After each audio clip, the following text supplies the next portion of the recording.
Welcome, everyone. Great to see you all. I am delighted to be here today with Garrett Souliere, editor of Quibble Lit. Welcome, Garrett. Nice to see you. Thank you so much for having me, Becky. I'm very My glad to be pleasure. here. Yeah. So why don't we jump right in? Do you want to tell us, are you the founder of the magazine? When was it founded, and what was the impetus for its creation? Yeah, thanks. I am the founder. It started more or less as a duct tape operation from one thing to another. In the beginning of 2022, I was kind of browsing for more freelancing opportunities on websites like Fiverr and Upwork.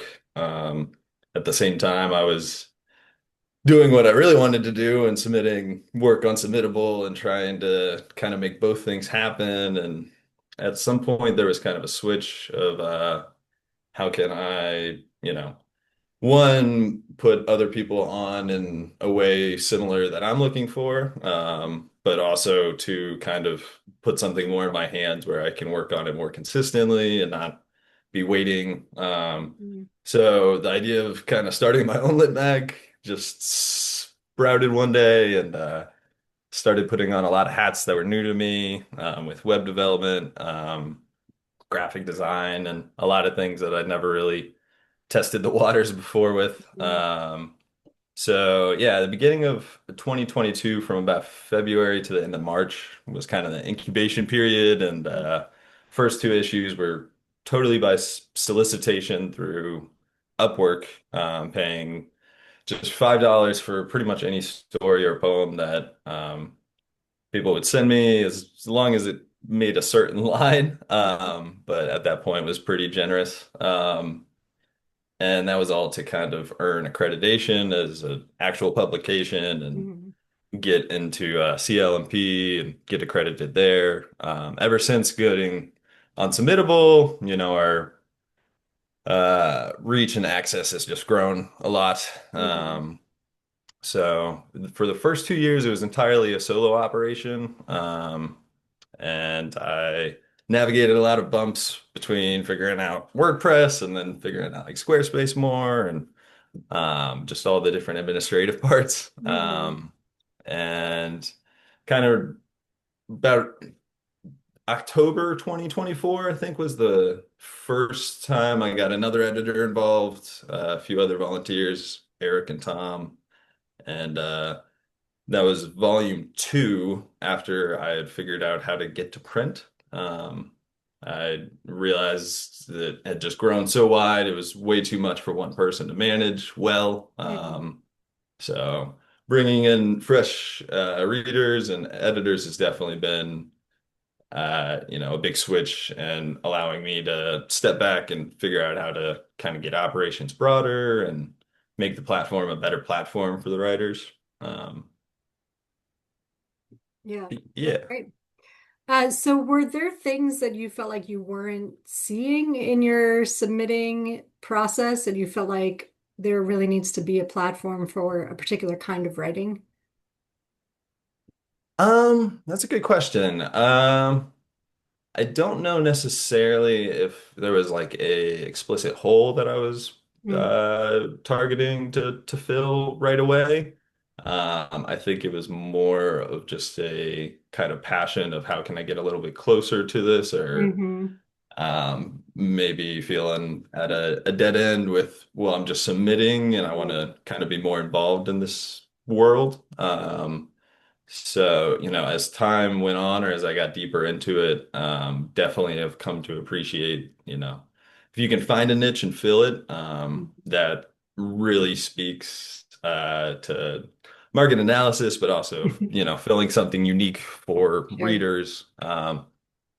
Quibble right now, I think, is trending in a direction that's with the spirit that's been there from the beginning, which is a little bit of a rebellious kind of mindset of that print is not irrelevant, not dying. I mean, you look at the numbers, say one thing, but I think the spirit of why it matters or why people continue to return to it is pretty timeless. Mhm.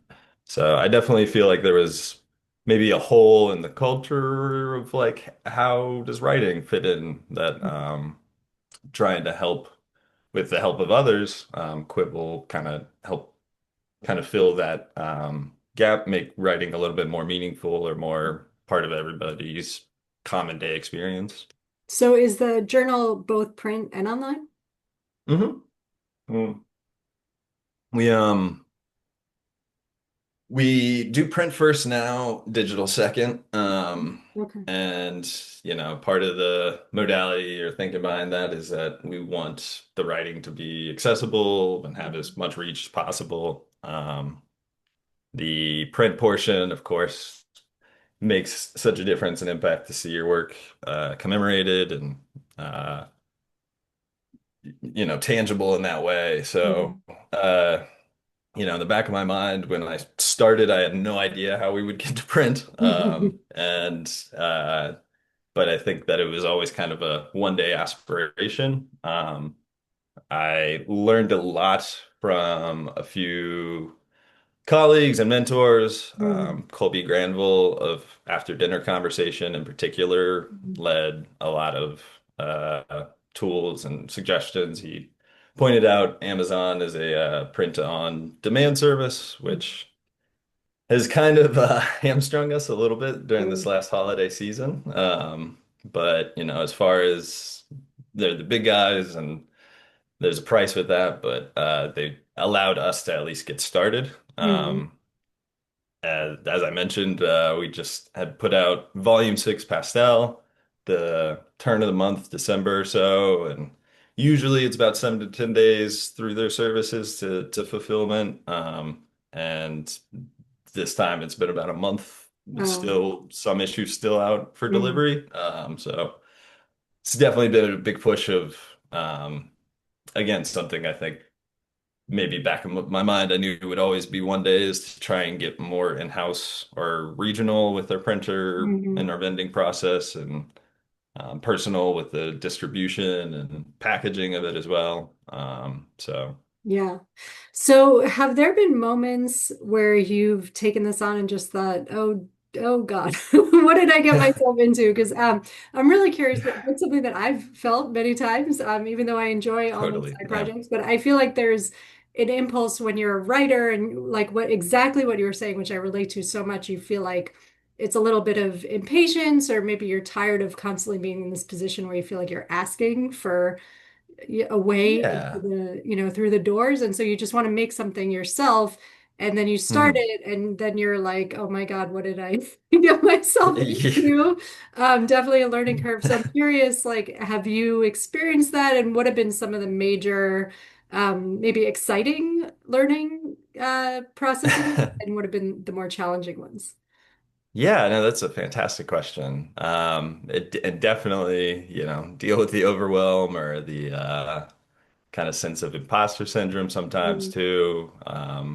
And have learned a lot about committing to projects or what it takes to sustain a project. mhm, That's probably the most profound or biggest appreciation I've gotten from this whole kind of journey is just production as part of the process, or that writing, like most art, is meant to be shared. And there's a lot of ways to get writing out now, so there's maybe a strong belief that it's hard to find an audience, which is true. But the difference I think that, separates somebody who wants to be a good writer and somebody who gets it out there is some kind of commitment or just, I'm going to do this whether or not I get a spot. I'm going to continue producing and putting it out, whether there's an audience for it or not.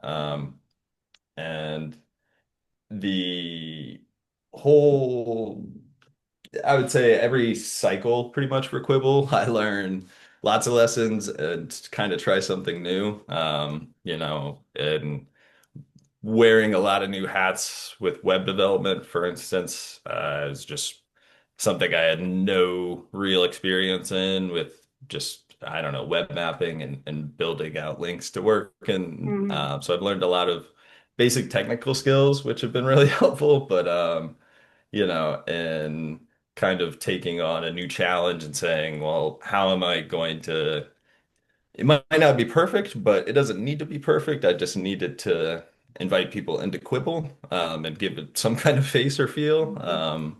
So I think I've learned a lot about, it's an iterative process and it's Mhm. about continuing to put out a rough draft or get a little bit closer to where you're trying to get with something. But at the end of the day, you do need to not inhibit or limit yourself in saying, Mhm. if it matters to you, you're going to deliver and complete or, drive it to some point.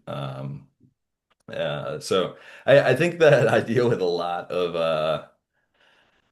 oh my gosh, how am I gonna deal with this? But right now, for sure, this team that's kind of swelled around me the last year. So we started with two new editors in volume two, and then just in volume five, opened up to a team of eight, and now we're to 10. Mhm. And these are all volunteer editors and readers who have worked really directly with me just to kind of make sure that we're giving due diligence to each submission. But it's really allowed me to not have to spend so much time deep in submissions and do a little bit more of the programming and community organizing that Mhm. I've wanted to do. Shows in this last issue for volume five, we were finally able to have our first like interactive reading party or launch party Mhm. with several poets reading and one prose piece as well. And that was just, very validating or enriching to see that moment of 25 strangers in a Zoom call all Mhm. kind of connecting over something an hour ago they would have had no common basis for. So, I think that right now I'm really motivated by the fact that other people are buying in and believe in Mhm. this kind of vision, and it's bigger than myself now. So Mhm. that makes it easier to know what my purpose and my role is, rather than is this just kind of a Yeah. ego project or something that I'm trying to prove to myself. Sure. Yeah, no, it's interesting. It's actually kind of refreshing. I've never heard an editor talk about their own sense of imposter syndrome. And so it's kind of refreshing to hear that point of view. Yeah. And it's also, I can see how those skills translate to your own writing and to your own submitting practice, right? Like just the hmm commitment, seeing it through, feeling like it doesn't have to be, it just needs to be done. It needs to be out there, and you have a responsibility to the people that you're representing and that you're helping and that are working with you. It doesn't need to be like everything is perfect. It just needs to be Yes. done and Yeah. out. Perfect is the enemy of good is Yeah, definitely sure. something that I struggle with daily because I, Mhm. I lean so hard on wanting to make it perfect before I Right, present, but right, like it's kind of a balancing act. sure. So tell us, okay, so for people who don't know, like what is the identity of Quibble Lit? What do you publish? What are you looking for? How would you kind of describe the magazine?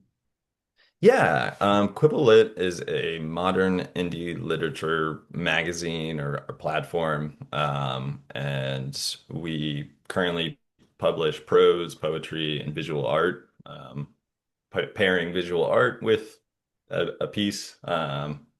So right now, our goal in 2025 or six, sorry, is to be publishing 25 artists each volume. And that way we can hit a solid 100 artists in print for the year. It's kind of been a wavering number, volume by volume, of how much we put out based on submissions and kind of, I guess I would say quality. But we're now, I think, at a point where we're reaching such a volume that we're usually able to find, this last issue, we put out 25 really amazing pieces that I was very proud to put out. We didn't have nearly as many prose submissions as we usually do, so it was more heavily skewed towards poetry than um, has been the case, but part of this next issue is a new idea of having ekphrastic pieces engaging with the cover.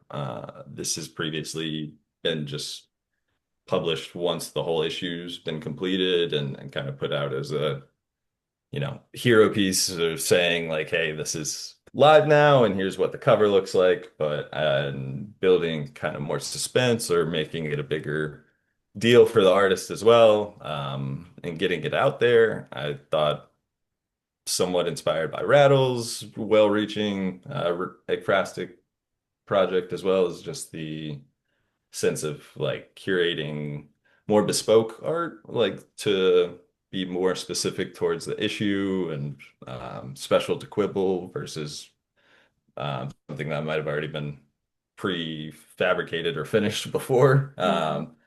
So for this next issue, we're going to be publishing 5 pieces that are ekphrastic interactions with the front and the back cover artwork by collage artist Devin Balwitt. And I'm very excited about this kind of, I guess, specializing or having a bit more of a concentrated subject with the submissions that have come in already are very cool, and I Mhm. think the cover has been a big kind focal point for me around designing each of the issues.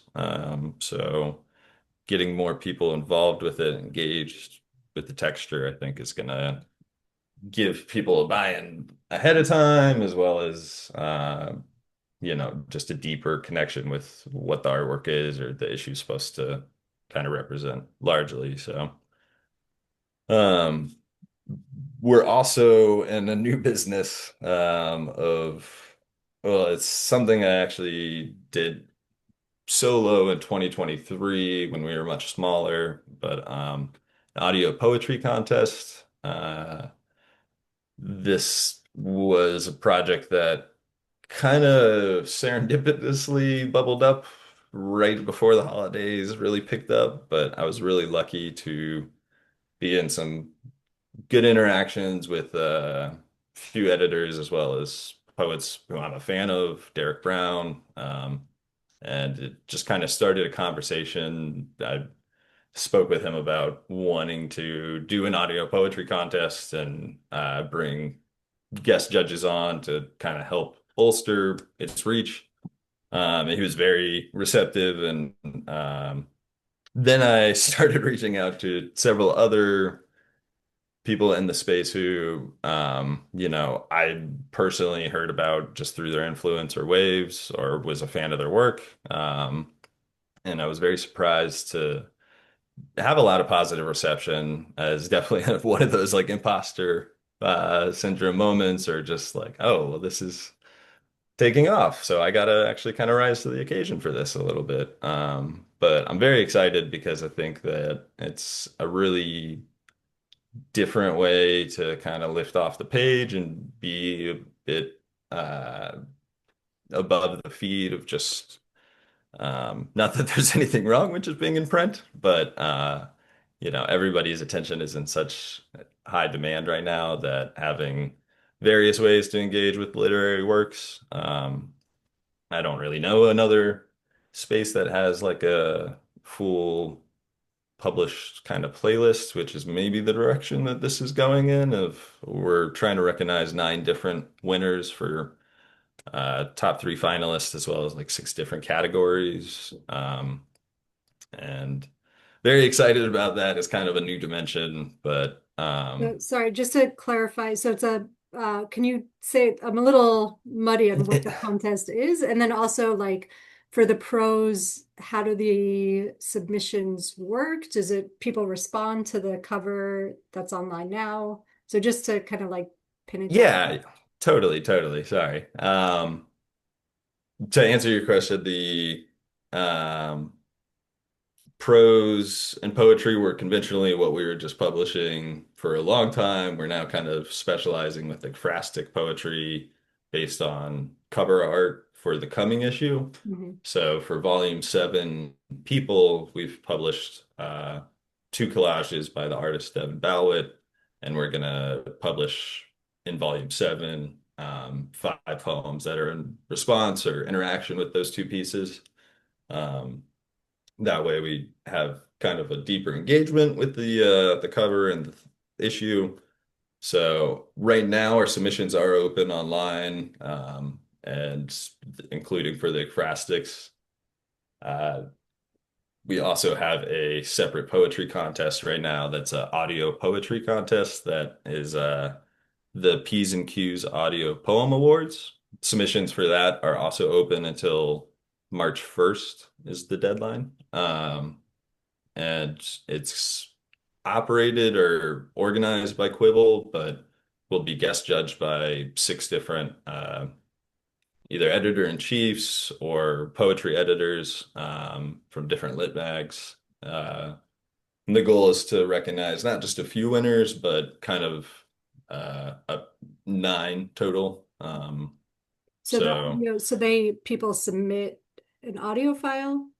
yeah, yeah, it's kind of a higher barrier of entry Mm, than I guess I'm used to, or might be conventional in the space, but. For one, poetry, maybe not all poetry, but most poetry, I think, is meant to be heard. And two, kind of offering just a niche or a way to stand out from different literary magazines. It seemed like a kind of interesting space to go into. mm, Um, I did do kind of a sample poem to give people a sense of what a submission might look like, as well as an mm, instructional video of how to record and upload a poem. mm, It was, again, one of those things where I learned in the process. It wasn't really something I mm, had done before, but it was exciting to take on something new and to learn that it wasn't too difficult to do a decent enough take. And we, aren't really looking for professional audio engineering. We're looking for amazing poems. mm, But giving it kind of some breath and lift gives it a chance, I think, to really stick out. And I'm a little nervous about submissions because of that barrier of entry, but just trying to do my best to promote it and kind of give people a unique chance to. mm. Sure. So for the prose, there's fiction and nonfiction, and the fiction doesn't need to be a response to the artwork, correct? This is just that's an optional type of submission.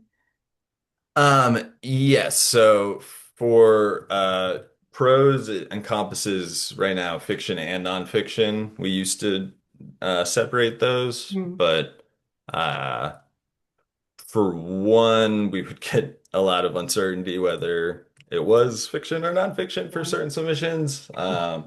And secondly, we just found that nonfiction didn't keep up as much, Mhm, which I don't entirely understand why, but it was just seemed simpler at some point to try and kind of split the issue down in half between poetry and prose.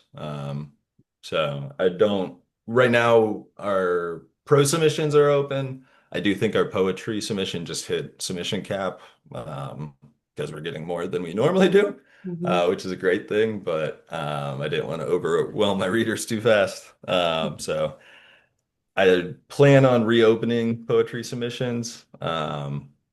But with the holidays, it seemed like we were all a little bit behind, and I wanted mhm, to give some leeway.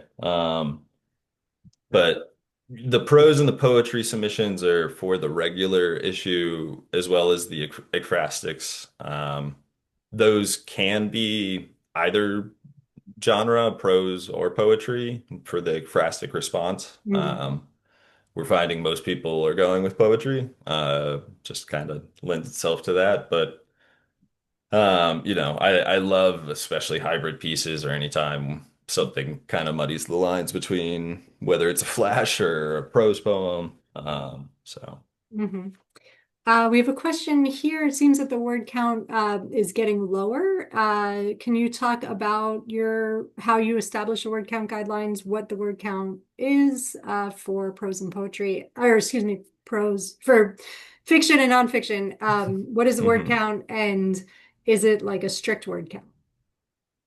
Um, it's a good question. I somewhat, if I'm honest, somewhat arbitrary or maybe narrowed over the years a little bit due to capacity and just wanting to be able to read every submission. So currently the pro submission guidelines, I believe it's 2,000 word count limit. I think another informant to that was just seeing that smaller or shorter pieces were getting better responses online and within our audience. So trying to feature those mostly was kind of mind. But it's not to say that I don't love longer fiction, but just trying to kind of find the line of what people want to read and gets a response. And then for poetry, we allow up to 3 poems to be submitted. Um, but the process, I would say, is also always under refinement and growth with especially our editorial depth. As our team has broadened, we've been able to spend a little bit more time with submissions and editing, small line content edits, not huge story revisions, but we are trying to figure out better ways to offer deeper engagement or editorial packages as well. And I think that it's one day goal is to definitely have an editorial team that can be expansive enough to handle much larger submissions and a bigger volume of submissions. Mhm. So can you talk about what makes Quibble lit, and what kind of work are you looking for in the fiction? What do you like to publish? What would you like to see more of? Yeah, I think Quibble is a little quirky, but and a little questionable. Like quibble is kind of a word that I knew, but I didn't really know what it meant or why I knew it. And the definition is essentially to bicker or to kind Mhm. of pick an argument and kind of be a little petty, and I think that is something that speaks to me as somebody who over my life has been told I like to argue with people.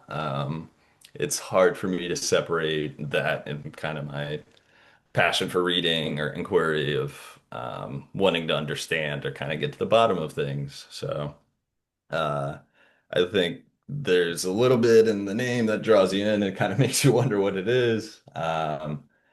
And there's some amazing innovators and trailblazers in the space, so it's hard to compete or even uh, everybody wants original voices and Mhm. incisive, moving things that they've never read before. And it's kind of hard to put a category or quality to exactly what that is or what you're looking for, but a submission that feels very us or something that really, feels like it belongs in Quibble, I would say is something that kind of refreshes a sense of wonder or feeling for why we like reading. And that can come in many forms. But you know, I lean a little bit more when I am doing submissions and reading them. I stay a little bit more in poetry, but I love the prose and miss that as well because it's short stories that punch you in the gut are just kind of one of my favorite Mhm. forms of literature. So, we really like things that are visceral and kind of have an effect or impact once we're done reading them.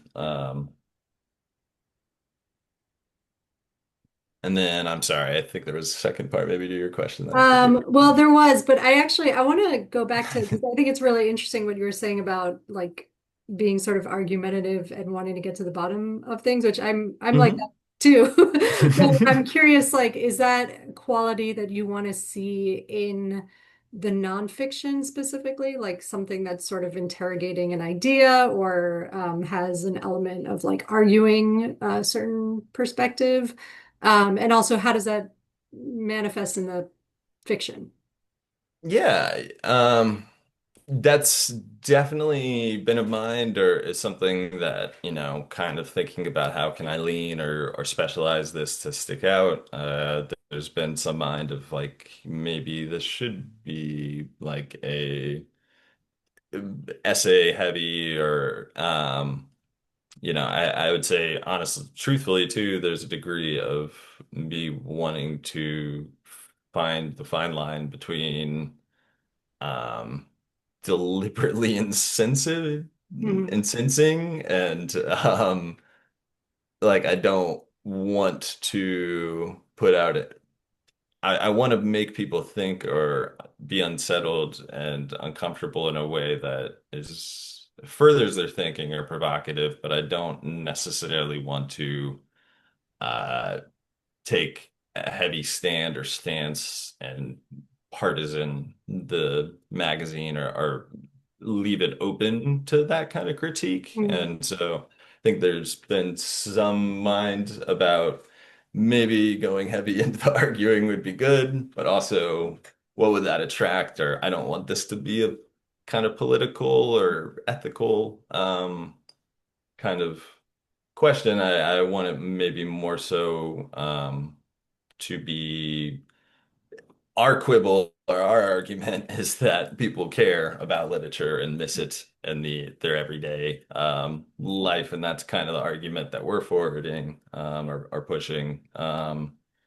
The prose and nonfiction, I wouldn't say necessarily even have to directly, it can just we certainly have published many things that are just wonderful stories with interesting voices and lessons along the way without it necessarily being a deep mystery or unraveling kind of inquiry path that they're going through. Um, so I would say that the quibble is more about our philosophy than as a guideline for Mhm. submissions. Yeah. Yeah. A few questions here. You said that poetry submissions for the upcoming people-themed issue are closed. When will they open again? And also, do you know what the next theme will be? Yeah, great. So yes, I will be reopening submissions for poetry right after this. Honestly, putting a submission cap is something I had done before, but Mm. I think over New Year's or like the 29th to the 2nd, there was a gap there, and I was like, oh man, I don't want to overwhelm my team before I get a chance to talk with them. So, anyways, that will be changed and back open. The theme for Volume 7, which is currently collecting submissions, is people, and then the following issue, Volume 8, is going to be jungle. Um, and just putting out the themes is also kind of a new thing for us or something we're testing and just giving the audience a little bit more to grip onto and be excited about, as well as, artists to prepare if that's of mind. So the main convention has kind of been built around words with an LE at the end. And that's been a interesting constraint to Like work quibble, within. people, and yeah. Yeah, yeah. It's not, I did special, so it's not totally been, Foible. That's a good word. it's weird because once you start looking for them, you see these words everywhere, and I'm like, Double. yeah, I have a note on my phone, like, and Edible. I think I'm running low, and That's then I'm really like, catchy. yeah. So I'm not sure how long that will continue, but it's been kind of a trivial and fun little like for themes, I like the idea of having kind of axis or a tent pole, but it not being totally a hard line of, we're only going to publish 25 pieces about people or about pastel. Like I don't even know what that exactly would look like, but it's kind of a collective vibe or feeling out of what would foible look like or babble or gullible. So we're also working on maybe giving away to allow people to vote on like the upcoming theme. And it's more coding and tech stuff that I don't want to figure out. But Mhm. I trying to figure out better ways of building those bridges between artists and audience. Yeah. That's really at the heart of it. How closely should writers adhere to the theme, or is it very, very open? And some editors even say that like the more literally you interpret the theme, that's worse, and you shouldn't think about it. Yeah. Yeah, no, that's an interesting question. And like I can imagine it being like if you just go too bullseye at it and being Yeah. like that's a little obvious, isn't it? I but I don't I think it's very I don't want to say irrelevant, but very secondary to me when I'm in grading or reading mode of like it's kind of a background season or I don't love the word vibe, but aesthetic that is informing some of like the design and color choices. But as far as a literary guideline or disqualifier, if I read a really amazing poem that has nothing to do or doesn't connect with pastel, I'm not going to disconnect from the emotional experience I had just because of that. That's what we're looking for. So I think that for me, it's more of a fun arrow for us to point and offer people. Like, if this is a direction you want to go in, this is kind of the direction we're going in, but we're not curating hard limits around this isn't a pastel poem or a channel poem. So Hmm. A question here. Can you talk more about what you're envisioning with the audio poetry? Specifically, is this slam or spoken word, or is it kind of anything? yeah, so for the audio poetry, I'm excited to be surprised for sure. And I think that, most people who might have some association would think just start their mind would go to slam poetry.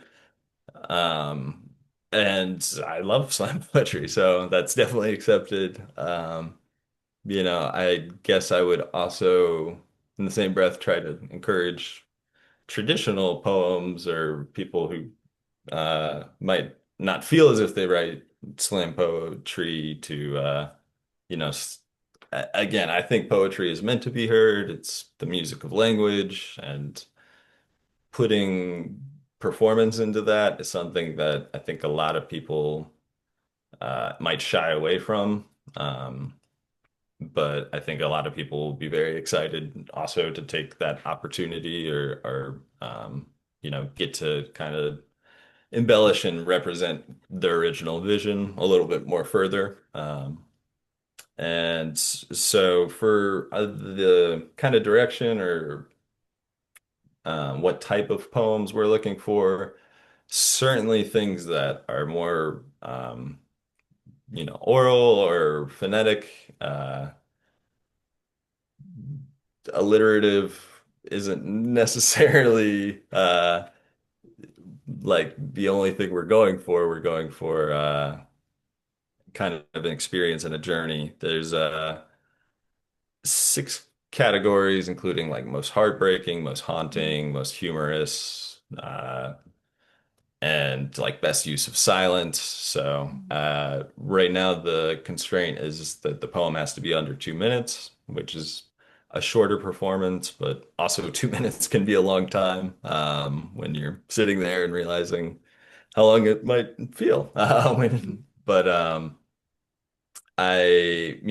would say I take a lot of inspiration or found a lot of my own influence through Write Bloody Publishing and Button Poetry and the work that they were doing on YouTube, kind of more at the cusp of YouTube, or 2010 era or so. Feel like some of that reached mainstream into getting like TED Talks with poets and seeing it shared on Facebook. And then over the years, social media has changed a lot, and there's maybe not really been the perfect formula found for how does a writer fit into this world. Mm. So I'm hopeful that the P's and Q's Awards gives a bunch of artists chance to come at their work with like a fresh depth that they've maybe not gotten to apply to their work before, as well as, serve as a useful acknowledgement of a distinction for the prospective winners that they will have a link to send to somebody and say, here, listen to my poetry. It's automatic. You don't even have to totally engage with it the hard way. So, You mentioned your audience and readership. Do you have a sense of the subscriber base and is it growing? And sort of how does distribution work with the print magazine? yeah, our audience is growing, and I'd say our subscription base is definitely stagnated a little bit. You Part of the challenge is our series of challenges is me figuring out new processes and how to um, document them and share them so that other people can also grow from that. But um, we have probably around 15 to 18 paid subscribers right now. But our online audience, our Instagram followings around a little over 2,000, and our web traffic is similar for monthly. So definitely not the biggest fish in the sea, but I think that there's a lot of good things in 2026 that we're looking to kind of fine tune now that we have a bigger team and more sense of who we are and kind of how to give those better bridges between artist and audience. So Mm. next week we've got our reading party for Pastel, which is a public event for anybody interested. I'll be putting up more information about that this weekend, and there should be some out, but I Mhm. think just to the artists. But yes, we're very excited about figuring out how to kind of deepen the process. We've been putting out a decent product for now, and figuring out like each cycle how it can serve the contributors and the readers in a better way. So I'm eager as well about figuring out transformation from what our current model has been on print on demand through Amazon into regional printing and being more direct in the distribution. Currently, I do all the fulfillment and distribution online, ordering individually to each contributor gets a copy as well as the subscribers. And then the process, I think, though, will be a little bit more exciting when I know that money's going locally Mm. and, get to take the box home from the printers and write personal notes instead of little Yeah. gift notes that Amazon allows. So. Is there anything you specifically would like to see more of in submissions? Yeah, I would say essays is nonfiction. That's been to me, it's hard to say because it's just my perspective. I don't know if other lit mags have the same case, but that's been the hardest, or the most rare to find. which I find pretty interesting because I think if you can, it's very difficult to write good nonfiction, but it's very widely engaging too. Mhm. If you can figure out kind of your angle or your voice for it. Um, in general, though, I mean, I'm pretty impressed and pleased with the breadth and the variety of work that we get. It's something that, to pull back to the theme point, it's very exciting and surprising each issue to kind of see like, well, how many pieces kind of play with or fall or fit into this, and Mhm. how many might not have anything to do with it, but have Mhm. captivated us for some other reason. So I think that taking risks is always important in art, and um, that the stuff that feels like, I don't want to just say irregularly formatted because that's not enough, but like daring uses of enjambment or strange verse structure, um, those types of things can go a long way. I'll also say, just for general advice, that polishing submissions goes a long way. Mhm. I think people might not always believe that there's someone on the other side of the screen, Mhm. but I've been surprised to see like, how just a little bit of acknowledgement or polish in terms of tailoring the submission to the theme or to the organization that it's coming to, it really makes a big impression. So Mhm. that's something I always try to suggest to people is, Mhm. correspondence matters a lot, Mhm. as well. Question here, are you looking for traditional nonfiction or hybrid slash non-traditional or all? Um, Probably all, yeah. Mhm. The it's hard to say really what would be an outright um like, just, I'm not gonna consider this or read this submission in terms of like what I don't know, experimental might look like. There is one submission that I've received, I think, the last 10 cycles, and not sure if it's a bot, but it's a like 12-page rambling of some strange email thread conversation. So I don't want that. But if it's under 2,000 word and purposefully epistolary story, then that's one thing. But I'm pretty open-minded, and our team, I think, is very open-minded to seeing something that they want to see something they haven't seen before.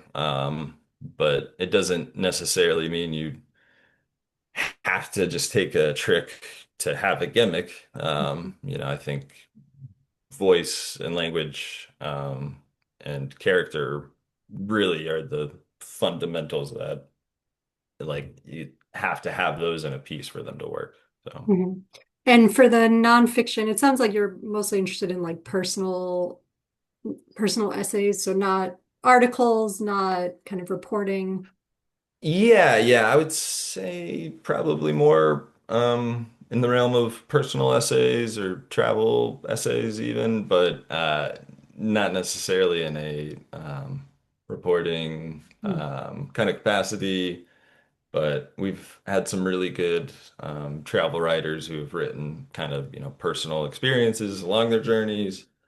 Um, I Again, though, I think I'm very open-minded Mhm. to what might come in. Some of my favorite things to read include those kind of think PC or sociological, like uh contemplations.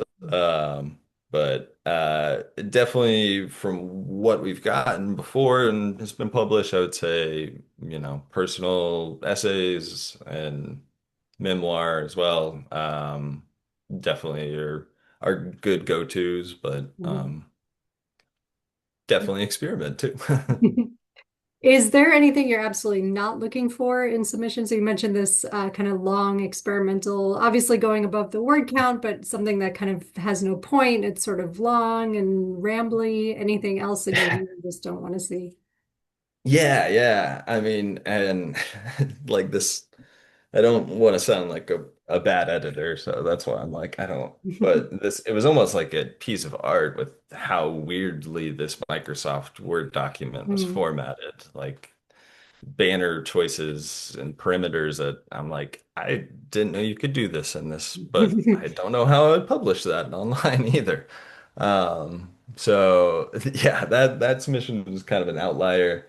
Um, our team reads everything that comes in. So uh, I would say things that are, again, deliberately insensitive or trying to be edgy just to kind of take a stance that usually might rub us the wrong way or not be something that we want to platform.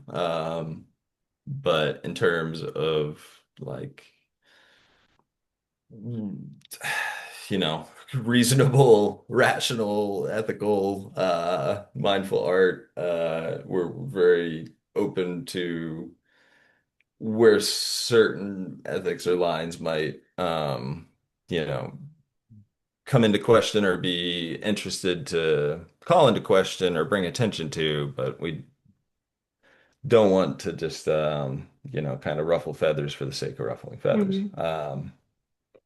A question here. So why would a writer choose to submit work specifically to your publication? That's a good question. Yeah, I think that Quibble, we really look for a meaningful experience, publishing experience. We really tried to champion the writer and the writing and the writer, and the piece. It's something I think has been a big part of who we've been from the start is that we've felt like a part of this community or this industry or this kind of modern landscape and trying to figure out what writing looks like in 2025 or Mhm. um, so the reason or something that you'll get with Quibble if you choose to submit to us or is definitely a very personal and meaningful kind of publishing process. We like to be as transparent as possible. We like to promote your work as much as possible, as well as other accomplishments. Um, so I think we're definitely a good platform for emerging writers, but also people who are just interested in kind of interacting deeper in the space and with other contributors versus just putting their work out there and maybe it gets accepted and they never interface with that publication again. So making it a little bit more of an experience as well as inviting others and along to that experience. Mhm. You sort of just answered this, but the question, can you say more about championing the writer and the writing? It sounds like you do the reading series and some promotional work. Yeah, yeah. I mean, in terms of how deeply or how much I would like to champion it, I wish I had no constraints there. But uh, mainly giving it a place to live and trying to give it as much audience as it can get. And we do that through hosting it online, printing it, and trying to get that out to as many hands as possible, as well as putting it on social media. We've been in a practice of publishing each piece online through our social media as well, and are now in the process of making sure that's like all archived in our Instagram stories. But the end goal, I guess, is that we want it to feel like a big deal to you because it's a big deal to us. Like it's very surprising but motivating to get to this point and see like, wow, all of this amazing writing is coming in and like what is my obligation or what can I do to, I see something in it and I believe in it and how can I share that and help other people possibly find that same kind of connection or questioning. So Mhm. Sure. Well, this has been great, Garrett. I have just two more questions, and one is there a way to get involved with the magazine if anyone is hearing this and they feel like they want to join, get on board as a volunteer reader? Is that an option? certainly, yeah. Yeah, we're definitely in recruitment Mhm. for prose and poetry readers. And the best way would probably be to just email me at editor at Quibble Lit. And I'd be happy to get a conversation going. Right now it is a duct tape operation, totally out of my pocket and Mm. in the red. So everything is volunteer, but I'm very flexible and try to be as rewarding as I can be with whatever I can. So definitely eager to build the team out with people who feel like they might be a good fit. Mhm. That's great. And one final question. I see there's a question about the email. I'll include the email in the write-up today. Thank you. But just curious, what keeps you, this is a question that I ask all editors, what keeps you motivated? What keeps you inspired? And in this case, you're paying for it out of your own pocket. This is all like your, it sounds like so much work, so much labor. So, certainly there must be days where you're dragging your feet a little bit or you're questioning like, why am I doing this? So in those moments, like what keeps you inspired to do this work? Yeah, no, that's a great question. I think I am a purpose hungry person and I feel a lot of purpose in this work that I find myself doing now, as well as to have a hunger to kind of feel out where that purpose might go. I would say the thing that kind of keeps me regularly going is the shared belief. For one, it's easy. It was harder almost to buy in when I didn't have as many people saying like, "Hey, we actually appreciate this gallery and this opportunity that you've made." And it's definitely not about putting myself first. It felt Mhm. weirder when it felt that way. Mhm. So now that it's become something greater than just myself, I feel very honored and humbled to that, and very fortunate as well. So just kind of trying to keep to my duty and have fun with it as well. I mean, I love words and Mhm. the music of language and just the right phrase can totally turn your day. So, Yeah, that's great. Well, thank you so much. Thanks everyone for coming out. thank you, Becky. I appreciate this so much.